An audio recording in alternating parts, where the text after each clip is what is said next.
தனம் அடுத்த வர எபிசோடில் பார்த்திங்க அப்படின்னா கதிர் பார்த்திங்கன்னா புதுசாக வந்து ஹோட்டல் ஆரம்பிக்க போகிறோம் அப்படிங்கிறனால அந்த ஹோட்டலோட ஃபங்க்ஷனுக்கு பார்த்திங்கன்னா எல்லாரையும் வந்து கூப்பிட்றதுக்காக போயிட்டுருக்காங்க.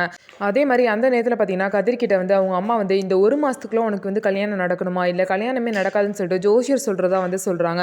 ஜோஷியர் சொன்னதா இதுக்குமா நம்பிட்டு இருக்கேன்னு சொல்லிட்டு கதிரும் சொல்கிறாங்க.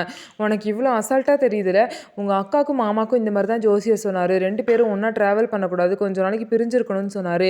ஆனால் அதை கேட்காம ஏர்போர்ட்டுக்கு உங்கள் அக்கா வந்து உங்கள் மாமா கூட போனா அப்படியே போயிட்டா குழந்தைய விட்டுட்டு அப்படின்னு சொல்லிட்டு சொல்லி அலறாங்க. நீ இந்த ஒரு மாதத்துக்குள்ளே கல்யாணம் பண்ணனா என்னை உயிரோடையே பார்க்க முடியாதுன்னு சொல்லிட்டு கதிரை வந்து பார்த்தீங்கன்னா பிளாக்மெயில் பண்ணுறாங்க. இன்னொரு சைடு கதிர் பார்த்தீங்க அப்படின்னா தனத்தோட அத்தையை போய் ஹோட்டலோட ஃபங்க்ஷனுக்கு இன்வைட் பண்ணுறாங்க. அப்போ இன்வைட் பண்ணும்போது பார்த்தீங்க அப்படின்னா அவங்க வந்து அந்த தனத்தை காதலிக்கிற விஷயத்தை பற்றி பேசுகிறாங்க. நீங்கள் வந்து என் மருமகளை விரும்புகிறீங்கன்னு சொல்லிட்டு தனத்தோட ஃப்ரெண்டு எல்லாம் என்கிட்ட சொன்னாங்க, அது உண்மையா அப்படின்னு சொல்லிட்டு கேட்குறாங்க. ஸோ இதுக்கப்புறம் என்ன பண்ண போகிறாங்க, ருக்கு பார்த்தீங்க அப்படின்னா தனத்தோட வாழ்க்கை நல்லா இருக்கணும் அப்படின்னு சொல்லிட்டு நினைக்கிறாங்க.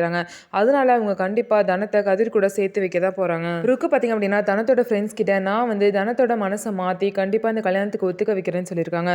ஸோ கண்டிப்பா தனத்துக்கும் கதிருக்கும் கல்யாணம் நடக்க போகுது. ஸோ நம்ம வீடியோ உங்களுக்கு பிடிச்சிருந்தா நம்ம வீடியோவை லைக் பண்ணிக்கோங்க. மறக்காம நம்மளோட சேனலை சப்ஸ்கிரைப் பண்ணிட்டு பாருங்க.